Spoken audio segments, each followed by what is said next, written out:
Hello, everyone. Welcome. It is the OurTurf Football Podcast. I'm Dana. Do you remember me? I haven't gone for.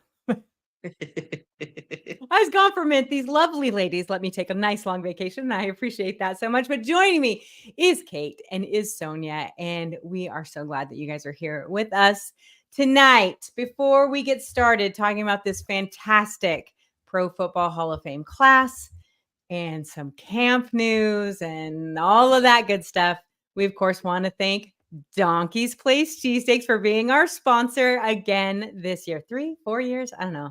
They just love us and we love them back. It's just the absolute best.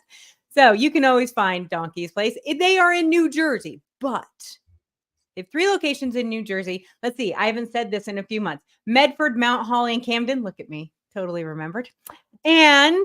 But goldbelly.com, you can have their fantastic. And we have done this multiple times, so I can tell you from experience, their food is fantastic. Goldbelly.com, look up Donkey's Place Cheesesteaks. They can be shipped directly to your home. All right, ladies, 2 days, and we have a football game. Now, it's kind of a football game, and we're going to talk about that in a few minutes. Sort of, but it is Pro Football Hall of Fame weekend. I think it starts, Kate, doesn't it start tomorrow with all the activities? Yes, there are things that are happening tomorrow. The big thing is the game on Thursday. There's the Canton has the parade on Friday, and then there's the fashion show. Saturday is the enshrinement, and then Sunday, Friday night is the Gold Jacket dinner. Saturday's the enshrinement, and then Sunday, they used to do an enshrinees roundtable, which we'll talk about last year's event a little bit later in the show. But this year they're calling it Unscripted and Tailgate. So I'm interested to see if the format's going to be different. They're also on Wednesday. There are media sessions. They're doing interviews before Saturday night. So instead of a lot of the media, especially local media from like the hometown or the college or the team where these gentlemen played, they'd get their stuff and then they would go off stage and do media right afterwards while the next person went up. They're doing that ahead of time on Wednesday. They're going to have groups of 2 or 3 in a room and the media can come in and talk to them and ask them questions. I think they'll be, they've got a time limit on it, but I think it'll be a little easier than, after they actually get their bust presented to them on Saturday night. I think maybe they'll be a little less emotional. Not sure. They'll be able to stay up later Saturday, not worry about having to talk to us on Sunday.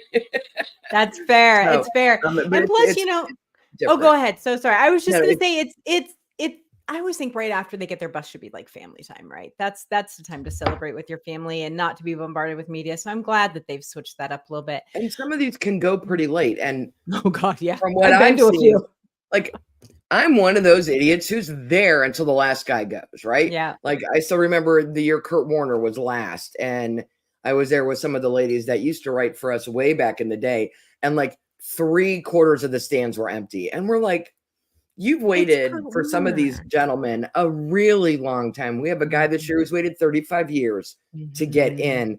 There should be people there. So this will speed things up. They're starting it earlier in the day. So you're not there until 10, 11, 12 o'clock at night. And there are only 7 this year.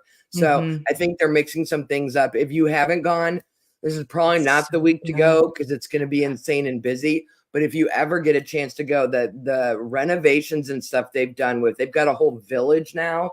And there are stores and restaurants. And it's just, you can walk it real easy. Very, very few stairs, ramps where there are stairs. So it's very accessible. If you have a wheelchair or a scooter or crutches or whatever, it's very accessible to get around there. So it's just, it's a really class place. It's a class organization. I think because it's not NFL, it's pro football. They work in conjunction with the NFL, but they are their own thing. And I think it's kept them from making some of the mistakes that I think we've talked about over the years with the NFL. So it's a good time. It is. All right, we're going to talk about the enshrinees here in just a little bit, but I wanted to start with camp. So we really had our first full week of camp, and there has been a lot of news, a lot of injuries. Sonia's going to fill us in on the injuries here in just a second, but there's been a couple of interesting little tidbits that have come out. First and foremost, and we are going to talk about the Hall of Fame game also, but we found out that not one starter will be playing in that game. Not really surprising. And then we also found out this week that Aaron Rodgers will not be playing in a single preseason game. He hasn't played in a year, but they just don't want to risk it. Don't blame him. They have a 40-year-old quarterback. You know what I mean? This first week of camp has been very lucrative for multiple players. We've had a lot of quarterback contracts come through, and then we see Dak still sitting there waiting. So that's going to be interesting too. So a lot has come up, but I think what's probably most important on fans' minds are these right away injuries. Oh no, we might have lost Sonia. So Sonia, the interesting thing is that Sonia has quite a storm that's coming through her house. Coming through her top part of town. So hopefully she will, she says, she just texted me. She lost power for a second. She'll be back in just a minute. Poor thing. But I want to start, Kate, let's go ahead and talk about some of these things that are going in camp. We've already seen a couple of scuffles, which is really common the first week of camp. But let's talk about Aaron Rodgers first. Everyone seems to want to talk about him. And what they are saying is A, that he's not going to play in the first, in any preseason game. And B, he's been real pissed off at his team. All we keep hearing is he's yelling at people and trying to get them to do the right thing during the first week of camp. I want to know from you, because this is my opinion. I feel like he's panicking a little bit. He realized that he had to miss a whole entire year, that maybe this Jets team isn't exactly what he thought it was going to be. He didn't think not that I don't think there's a lot of talent on that team, because I really do, but they might not be as Super Bowl ready as maybe he was assuming. And he's acting like a coach. Yeah, exactly. What are your thoughts on all that? It's Aaron being Aaron. We expected this drama and the angst and the conflicts last year, and we really didn't get him because he got hurt and he was out. And then he spent the whole year being nice and mentoring people and being everybody's buddy. And now this year he's like, all right, get to work. Right. Why are you not working? I don't think you're working as hard as you need to be working. Like he is. Right. Dude needs to chill. He is super intense and super focused. And I'm hoping a few weeks into camp, getting back reacquainted with his team I think it's different mentally when you're hanging out with your team and you're playing versus when you're injured and you don't feel like you're contributing. So he's got to get back into that. Oh, I'm playing again, and this is my team, and find his balance, because the quarterback is the leader of that team, and he wasn't their leader last year. They had someone else on the field doing it. They've got a great defense. I'm very curious to see how this division shakes out. We just talked about it last week. Yeah. That we think we know how it's going to go, and it could go 100%. I mean, aside from the Patriots winning, that's the only thing that would shock me in this division. But that would shock a lot of people. Yeah, but you can't ignore the Jets, and for Aaron to be making a big deal about it now, I'd like to think it's just him attention seeking and wanting to get his name out there. Because there are so many other things to talk about. This week alone, is CJ Stroud going to, come back this year and play as well as he did last year? Caleb Williams, I'm so bummed neither of them is playing Thursday. It's like, I want to see Caleb Williams on the field. There are so many other quarterbacks, and now there are all these people getting paid, and Aaron's like, hello. Hi. Why is no one talking about me? I must do some things, so you all talk about me. So what I'm hearing from you, Aaron Rodgers might be a little bit of a drama queen. I'm just saying it's possible. It's possible for sure. Oh my God. It's a unique opinion. I know it's coming out of left field. Well, you're not the only one. Kristen in chat says he's lost his dang mind the last few years. I agree. He really, really has lost his mind. Hi, Steve. Yeah. Hi, Steve. Hi, Lisa. Yes, we're talking about quarterbacks only for a minute. Yeah. He has internet issues. So we'll see if Steve can make it for the whole show this week. Like, we'll say hi right back. Hi, Steve. Hi, Steve. All right. So, and Lisa, who is sick at home with COVID. Lisa, I hope you're feeling better.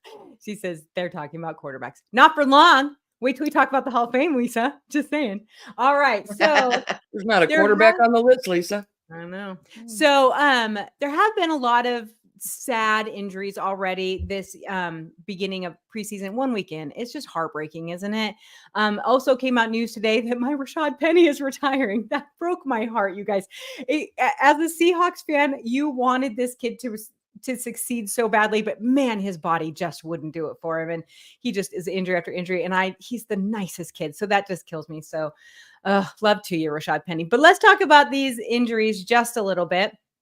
There've been some big ones, Sonia.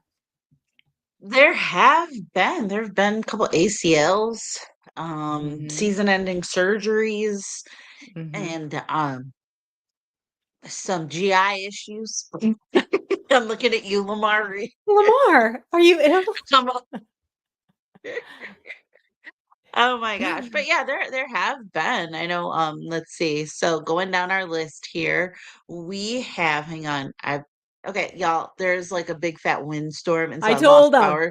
So I'm trying to get everybody back up. So let's see. Who have we got? We had our ACL injury earlier. One of our Cowboys players.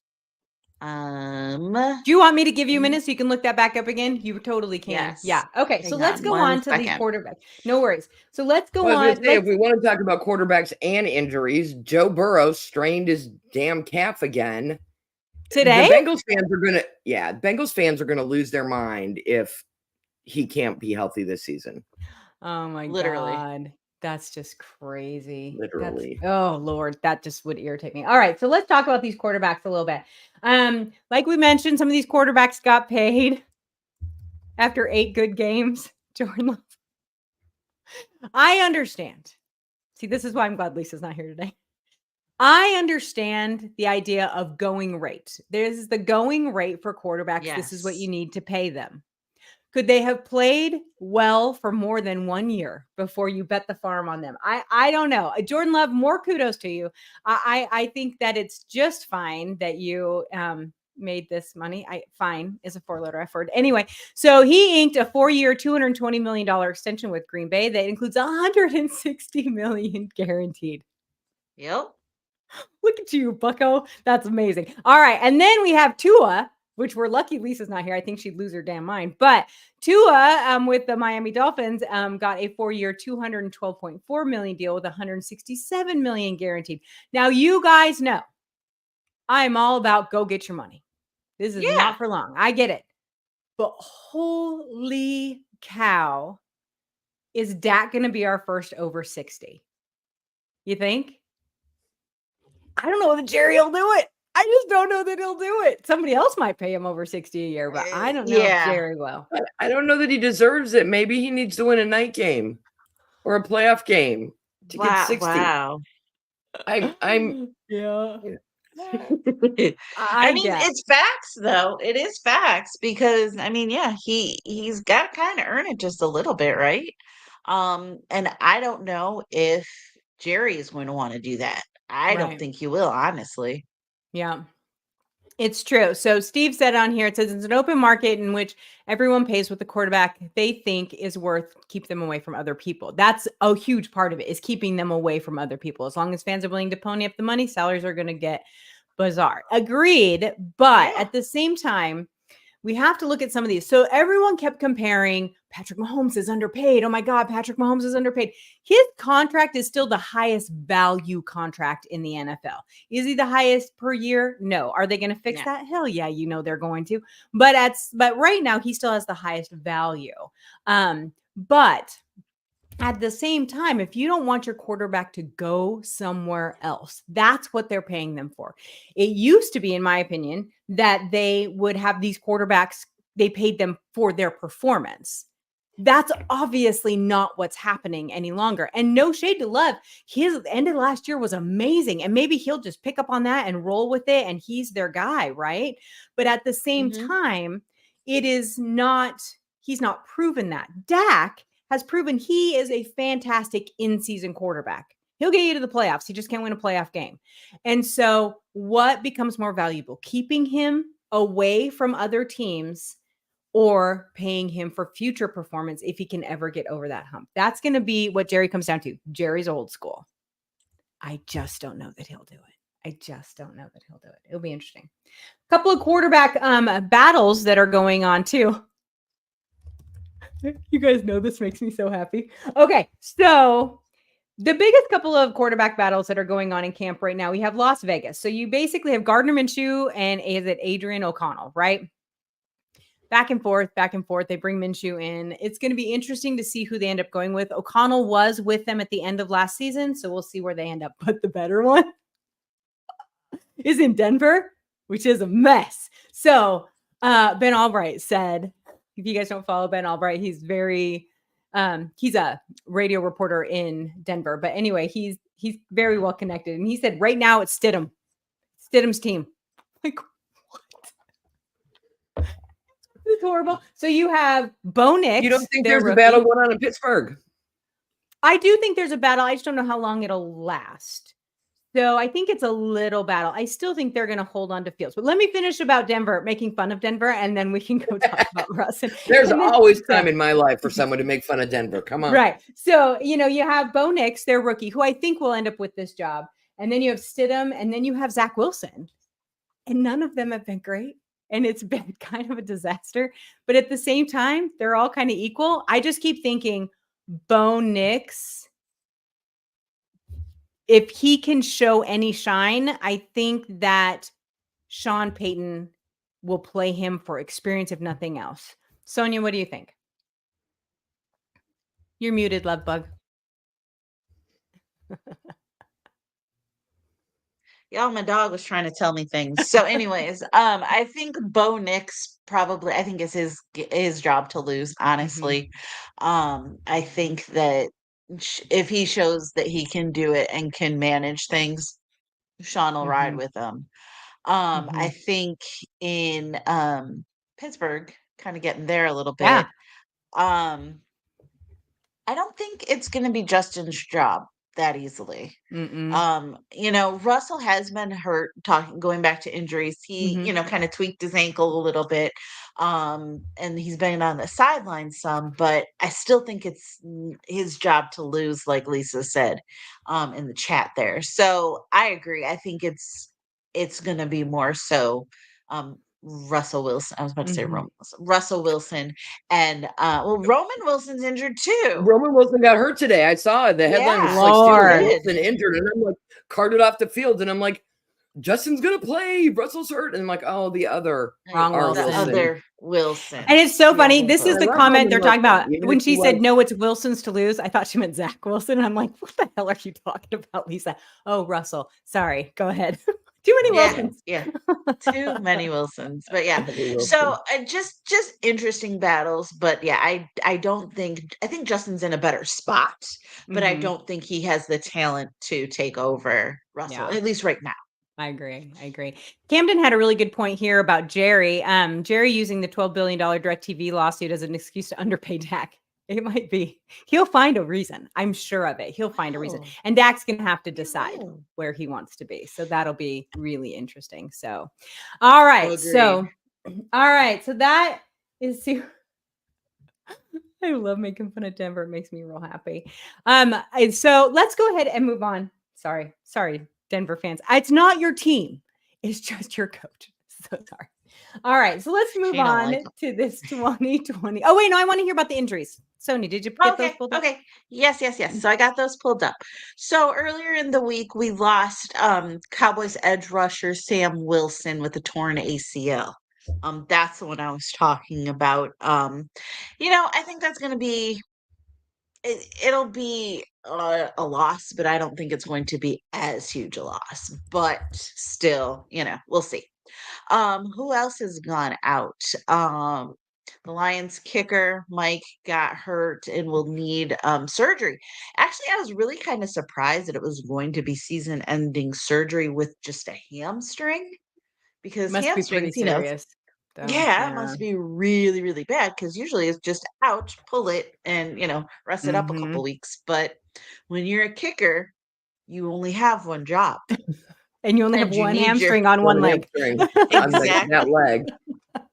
And you need your hamstring. So, yeah. It's 100% fair. Sure. Oh, gosh. So, it's another one. The Vikings lost somebody too, didn't they? Mackie Beckman. Yeah. Yep. They lost him. I loved him coming out of the draft. I wanted him on my team. That's got to be killing Vikings fans. Yeah. Yeah, that was Mhm. that was too bad. Yeah, there was quite a Mhm. handful of injuries there. And it seemed like one right after another in the first couple of days, and a bunch of them were Yeah. non-contact. Like, it was just, because there were no pads at that point, and then when you just see a player go down, you're like, Dang done. it. Like, it instantly for sure. And it's so early. Like you I just know. hate it. I know, me too. All right, so let's get into this 2024 Pro Football Hall of Fame class, and then we'll talk about the game just a little bit. So, this is one of my favorite classes in a really long time. Why? Because there's not a damn quarterback in it, Lisa. I'm just saying. But what is it full of? Some of the most dominant defensive players from the last decade. Oh my God. It just made me giddy. I'm not going to lie. I was so happy. You have Dwight Freeney. You have Julius Peppers. You have Patrick Willis. I'm just like, your two senior inductees are both defensive players. And then you have Devin Hester and Andre Johnson, who are both very good. But I was just real excited about all the defensive players, right? So Hmm. let's start with Dwight Freeney's. Kate, you have a great story about Dwight Freeney. So at last year's enshrinement, I went to the enshrinees roundtable the day after, and they sit up on a stage, and Steve Weiss does an amazing job as like sort of the master of ceremonies and interviews them and asks them questions and stuff. And one of the things that he asks every year is he kind of puts them all on the spot. And he says, name someone who's not in the Hall of Fame that should be. And two of the players brought up Dwight Freeney, Joe Thomas from the Browns and Joe Klecko. And what was hilarious is the thing about Dwight Freeney was this spin move that he had. And all of the guys on the stage agreed that safeties and corners and defenders in the league are still trying to figure out how to do it. They can't do it. At one point, Joe Thomas like, here, let me show you. And then he stands up and he's trying with his big offensive tackle body to do the spin move. The respect from those players for Freeney and his skill and his spin move. Tony Dungy got to actually go to his house and did the knock on door and let him know. And he was a huge proponent of him as far as getting him into the Hall of Fame. What he did was special, and no one else does it the way he did. It's taken a long time, but he's getting in. Yeah, fine. The second year of eligibility. He played in 218 regular season games over 16 seasons. I mean, 16 seasons as a defensive end or an outside linebacker, that's insane, right? Like, that is just crazy. He had 125 sacks, 148 quarterback hits, 128 tackles. He just was 7 Pro Bowl selections, AP first team All Pro in 4, 5, and 9, and then second team in 3. He just has been just amazing.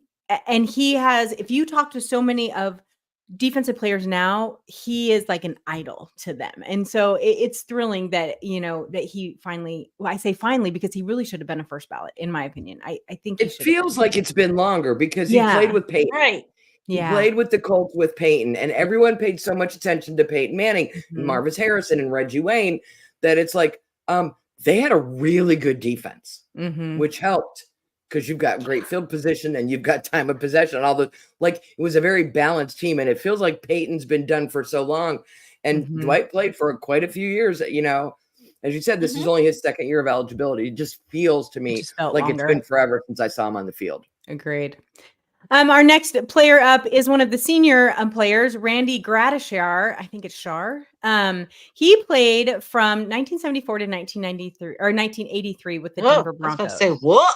Yeah, 1983. 10 seasons, 145 games. Here's what's interesting about him. This is his 35th year of eligibility. It's the 4th time he was a finalist. And thank God. I mean, this sounds terrible. I'm so glad he's alive. I'm so glad that he got to go and get the door knocked. And I posted those on our OurTurf Twitter if you want to go watch them, because they make me cry every time. They're so good. Andre Johnson about ripped my heart out this time. So it was so good. But here's one of the most interesting things about Randy is he's one of only 10 linebackers in league history. All of them are Hall of Famers with at least 7 Pro Bowls, 20 interceptions, 10 fumble recoveries. And so he's also a member of the Denver Broncos Ring of Fame. So I think that's one of those ones, Sonia, where you just look at it and you're like, why did it take so long? It's obvious where he belongs. You do. Yeah. You do. And it just, like you said, you're just glad that they are able to see that and be in their right faculty to be able to appreciate it. Right. And it does make you wonder why it takes them so long to get some of these guys in that are Yeah. very well deserving. Yeah. It's So heartbreaking. kudos. I'm I just glad need to they throw finally got. out that he went to the Ohio State Oh, University. yes. So sorry. Oh yeah. I don't know what I was Sorry. thinking that I He didn't is just throw still that the in there. leading tackler for the Broncos. I think he ran into there have been others, a situation where they don't want to do too many people, and there were so many really good guys coming out eligible at the same time. And then there's just this, I mean, he was a finalist in 03, again in 08, and then there's like this black hole they fall into where the next crop of people comes in, and it's up to the senior committee to be like, hey, look at this person. He was at the helm of the Orange Crush. He took Denver to their first, that defense got them to their first Super Bowl. He is, as you said, in the Broncos Ring of Honor. Like, somebody finally stepped up and said, what is the argument here? And they were like, oh, we don't have, because we have 2 senior candidates this year, which I think is awesome. Yeah. Absolutely We can go ahead and talk about the other senior candidate, Yeah. which is Steve McMichael, defensive tackle. God, love all these defenses. 15 seasons, played 213 games. He played in 1980 for the Patriots and then 1981 to 1993 for the Chicago Bears. He is a Bears legend. And then he played 1 year for the Green Bay Packers. He had this great nickname. Yeah, Mongo or Ming the Merciless. God, they came up with the best nicknames back then. I love it. He won the Super Bowl, has won a Super Bowl.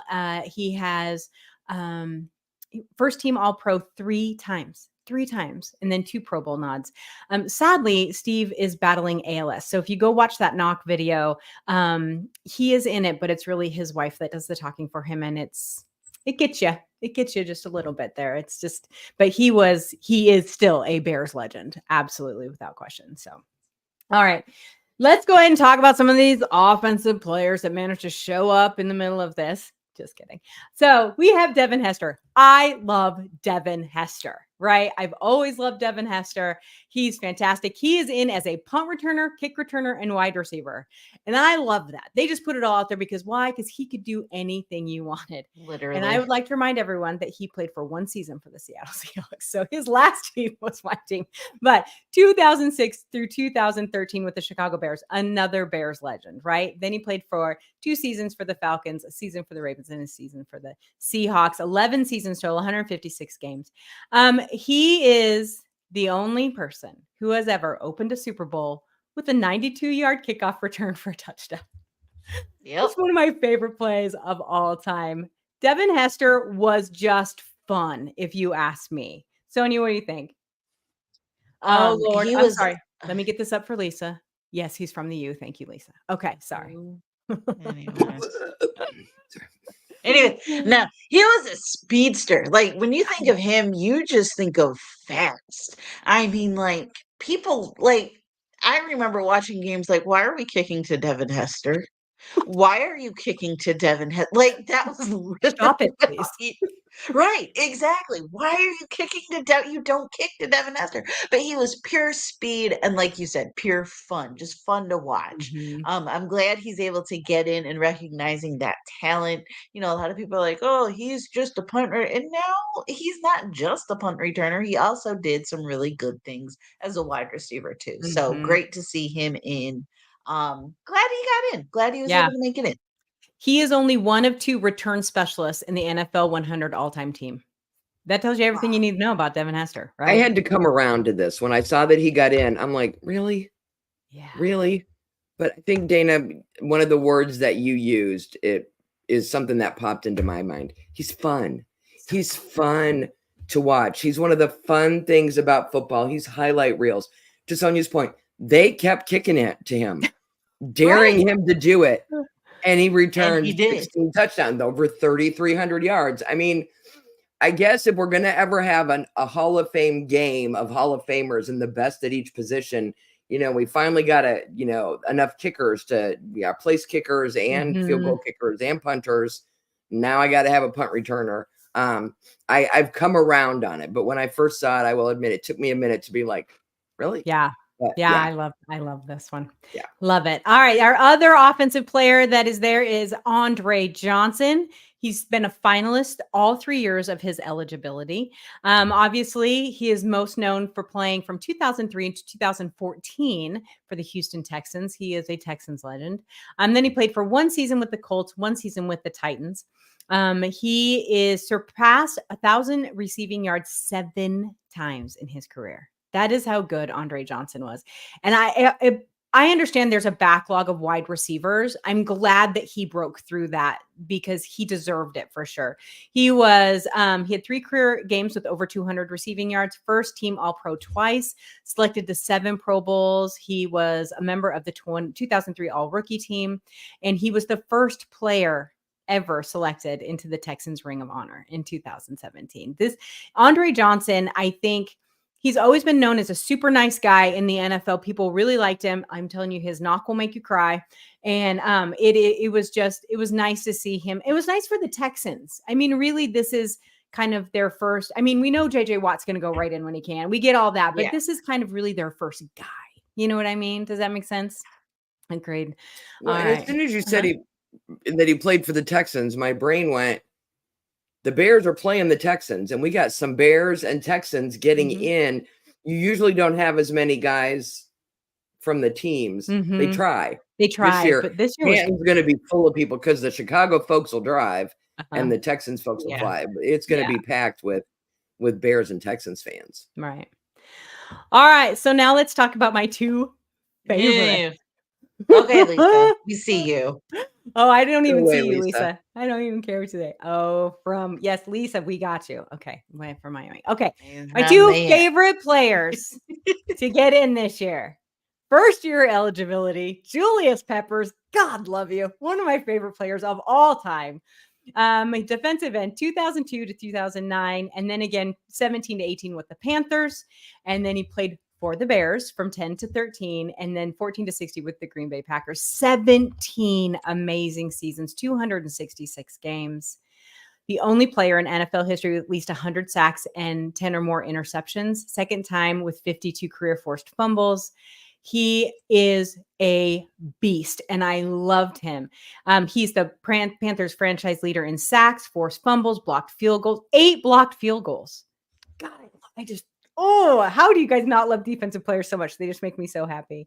Let's see. Led the league in tackles for loss in 2006. He's just 3-time first team All-Pro, 3-time second team member of the All-Decade team, 9 Pro Bowls. There's nothing you can say. He went to the Pro Bowl in his 14th year in the league. Like really? At that position, how are you still the best at that position at that age? Oh my God, because he's Julius Peppers. That's why. He just was so much fun. If you love defense, you love Julius Peppers. He was a monster. I know Aaron, we're all going to talk about Aaron Donald for the rest of our lives because of how dominant he has been, but Julius Peppers was just that guy. And for the Panthers of all teams. So he's not in he didn't play for any of the he didn't play for the Steelers or the Cowboys, any of those big, bigger teams. He played for the Carolina Panthers and was proud to do it. I flippin' loved Julius Peppers. He is just so good. Again, played for the Bears. I think that's why we're seeing so much of this. And then the man I loved to hate more than anyone, Patrick Willis. That man made my life as a Seahawks fan miserable for years, and yet I could not take my eyes off of him when he played. He played from 2007 to 2014 for the San Francisco 49ers, 8 seasons, 112 games. College, Mississippi. Sorry, Lisa, he's not from a Florida team. He was an immediate starter, Pro Bowl 7 consecutive seasons. First team All-Pro 5 times. 5 times. That is how good Patrick Willis was. He was so good. So good. He contributed to 10 tackles in the Super Bowl loss, sadly, to the Baltimore Ravens. He did not win a Super Bowl. That is one of the players where you're like, someone should have won a Super Bowl. It should have been Patrick Willis. He didn't. So 20 sacks, 60 tackles for loss, 8 interceptions, 16 forced fumbles, All-Decade team. I know you guys aren't the defense lovers I am, but of those 2 players, I mean, you just had to love them, right? I'm just glowing now because I love them so much. Well, I think those two are very much so deserving. And you talk about Julius Peppers being such a beast, but I think Patrick Willis was also that guy, I know. but he I was know. also that guy, but he was so nice. You know what I'm saying? Like just a nice guy. He's one that you're just like, gosh, you hate to see anything happen to him. Meanwhile, he's tearing up your quarterback and I your know. offense. But you just hate to see something happen because he's so nice. But he was just so good.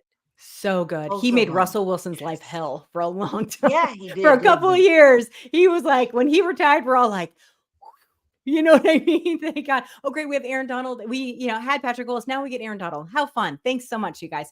But yeah, it was just, he was just such a blast. I've heard the same about Julius Peppers, that he was a monster meanie on the field, but just such a nice guy.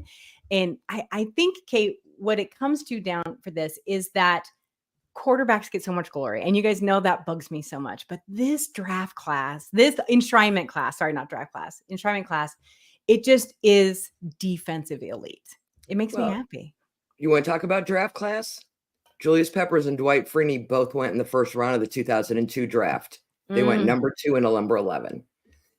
It's a nice balanced class. There's no offense against the quarterbacks, but they tend to take all the spotlight and all the attention and all the time and all the fans. Yes. And this is just a nice, even group of fabulous, fun, very, very talented and deserving players this year.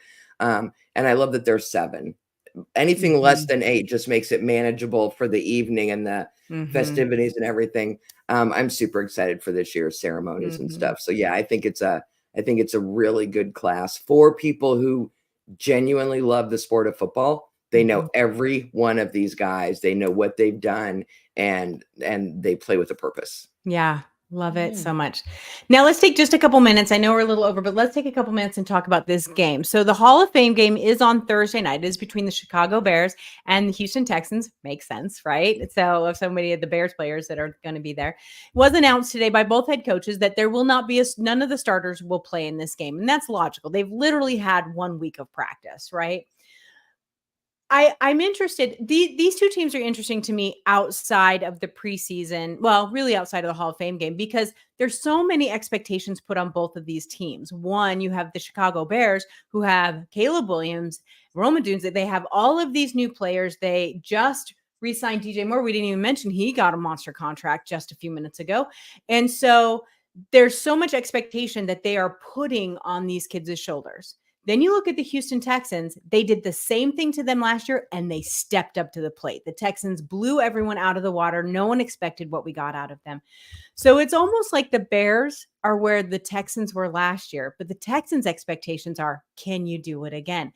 I'm really interested to watch these teams throughout the season and how they kind of step up to that pressure, especially the rookie quarterback. I think that's going to be good. But here's my question for you guys.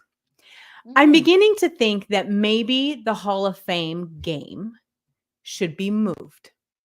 I'm wondering if instead of starting off the season where you have these players that have only had a week's practice, you're risking some injury there, if maybe they should move that to just one of the regular preseason games. So that second week, and we have the festivities, and boom, now you get a Hall of Fame game, and that's part of the preseason game, because I'm wondering if it's just a little too early. Any thoughts? No, just me. I'm waiting for. I keep talking, and Sonia keeps sitting. So I'm trying to live. No, I'm trying to share and give Sonia, because I have thoughts. I have thoughts. Of course you do. Of course you do. I get it. I see where you're coming from, because, they have just had 1 week of practice, and of course starters aren't going to start, but people are just so hungry for football. And That's they true. just want to be able to say that football is back. And what better place to do it than at the Hall of Fame game, when you've got, typically you've got players or, teams that are well represented and that are going to be there for the enshrinement anyway. So I think that's a good thing. But I do understand where you're coming from. What's the point of having it so early when they really haven't done too It's much just a scrimmage. practice? And Yeah. it literally, that's what it is. Mhm. And I think that's what people need to kind of bring their expectations to, is that it's just a scrimmage. It's, it's basically like spring ball for college players, right? Yeah, fair. Kate? I don't know why you're not excited to see Tyson Badgett face off against Davis Mills or Case Keenum. Woo! Or Case Tim Keenum forever. Boyle. Dude, that guy never leaves. I wish they'd at least move it to Sunday. I'd move everything forward today. I'd do the enshrinement on Friday night. People can take off work. And then, or keep it Saturday and then have the game Sunday. I wish they'd move it back a week, because the concern for me is you've still got guys out there that are trying to make a 53-man roster, and this game is not a place where that's going to happen. And then we had that year with the problem with the field and the paint and the pellets, that was a whole hot mess. Maybe make it a flag football game. Maybe do something fun. If you want a game during the enshrinement festivities week, that you can do it. I don't see why you can't move it back, like you said, Dana, to when the regular season is. And if you want to still have it in Canton at Tom Benson Stadium, so that the Hall of Fame still generates proceeds from that game to help fund the stuff, you can put a preseason game anywhere you want. You can still have one there. I love the idea of moving it back. Yeah. Maybe when they get deeper into this 18-game season, I think this game is going to become more of a talking point, because they want to cut the preseason down to 2 and they want to do all the things. And this game is going to be affected by that conversation. That's exactly where my thought came from, was from another conversation about how if they add another game to the regular season, they're going to cut out a preseason game. Well, then what happens to the Hall of Fame game? Does that get pushed back? Does it get forward? And that's what kind of made me think, it's like, why can't it just be preseason week 1 and still the same thing, except for we all know the almighty dollar in the NFL, and they're looking for that. But this isn't the NFL. This is the Hall of Fame. And so I think that is something that needs to be remembered. That's a little different. But at least this year's game will be on TV. It's either going to be on ESPN or ABC. So just about everyone can see it. I think half the games this season are on some network I don't get. I have to go get my cable guide out and figure out what I have to pay Amazon. to get. Amazon Prime. It's just, I'm getting a little frustrated with that. Yeah. I think next week we should talk about all the rules changes. Yes, we're going to, for sure. And then we're going to take a little bit. Yeah, I want to wait until we get into the season. We're going to talk about these quarterback camp battles probably in a couple of weeks after we've seen how they've played just a little bit. We're going to make sure that we keep you up to date on all the injuries that come through. But we definitely need to dive into the rule changes, because there's been a lot of conversation. And I tweeted it out on the OurTurf about the kickoff. And that's really throwing a lot of people. They can't use a tee. It has to be laying flat. The tip can't be more than an inch off the ground. Like all of these little details that are coming in. So I think that that it'll be good for fans. So we're definitely going to dive into that. As with that, we are here every single Tuesday, 8 p.m. Eastern, 5 p.m. Pacific. And we hope that you guys join us. We want to thank Donkeys for being our sponsor again. And we will see you guys next week. Good night, everybody.